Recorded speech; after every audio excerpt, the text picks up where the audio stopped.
Children, in this last video related to the topic of continued proportion, I've taken one question which says, if a, b, c are in continued proportion, prove that 1 upon a cube plus 1 upon b cube plus 1 upon c cube is equal to a upon b square c square plus b upon c square a square plus c upon a square b square.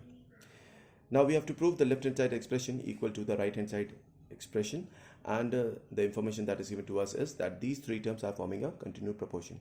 So in just one step only, I'm going to show this proportion equal to a constant k to find out the value of a and b. So as you can see, the continued proportion can be written as, in between the three terms a, b, c, as a upon b is equal to b upon c. And when I'm going to take this proportion equal to a constant k, then the expression will be a upon b is equal to b upon c is equal to k. So from here, if you equate a upon b ratio with k, you will be getting the value of a as bk. And if you get the ratio between b and c equal to k, you will get the value of b as equal to ck. Now in place of b, you can substitute the value of ck.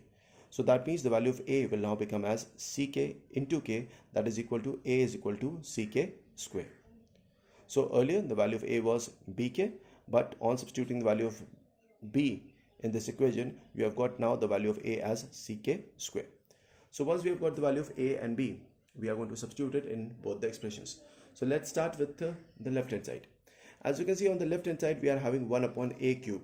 So in place of a, if we are going to substitute the value as ck square, so now the term can be written as ck square, because a was having a power cube over here, so we'll apply the cube power on ck square.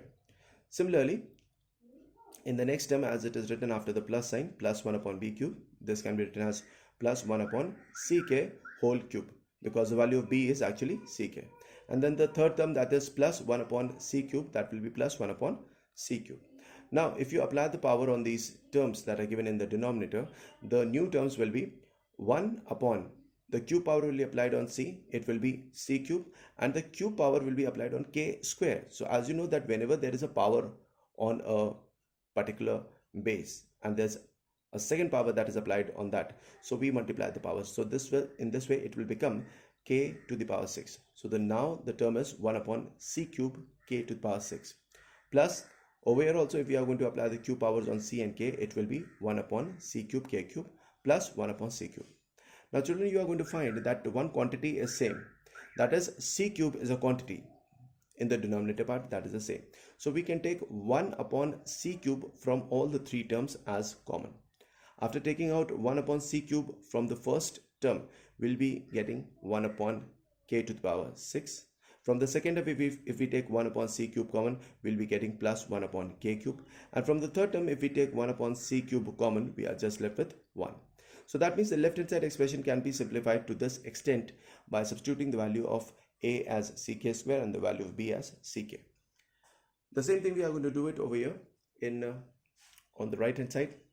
On the right hand side, as you can see, the first term is given as a upon b square c square. So in place of a, we'll write ck square, that is the value of a. Then upon b square into c square, so in place of b, we are going to write just ck, but because b is having the power 2, so we'll apply the power 2 on ck also. Into c square we'll write then plus b upon c square a square. This can be expressed as, in place of b, we'll write ck upon c square. In place of a square, a, we'll be writing the value as ck square, but because there's a square power on a, so we have to apply this square power, the second square power on ck square. Plus the third term is c upon a square b square, so that can be written as c upon a square. In place of a, we can write ck square whole square into, in place of b, we can write ck whole square.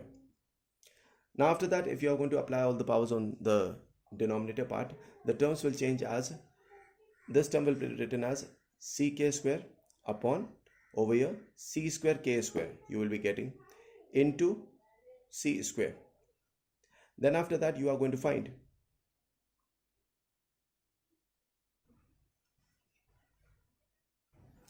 that we are left with after cancellation.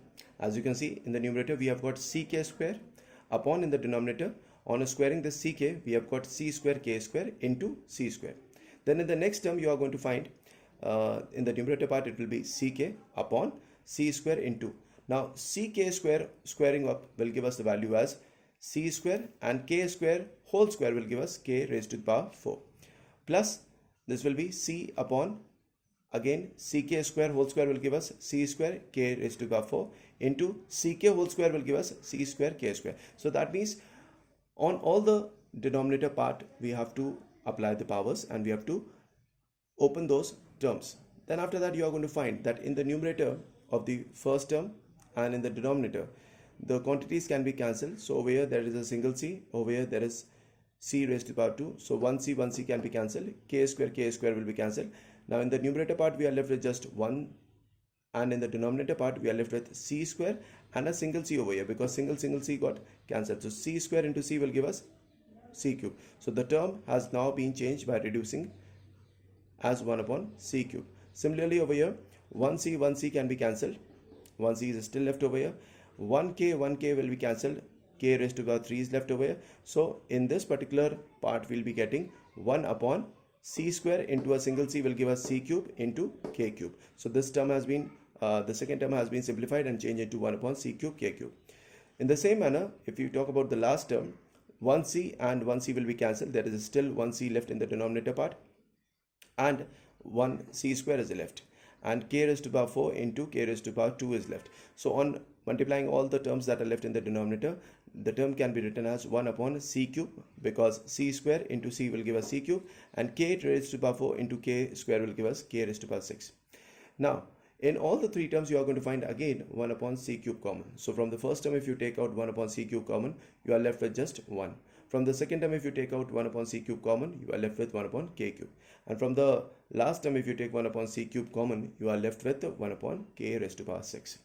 So as you can see on the left hand side as well as on the right hand side, you are finding the two terms, two expressions equal. So the left hand side is equal to the right hand side, and this way you can prove the given expression.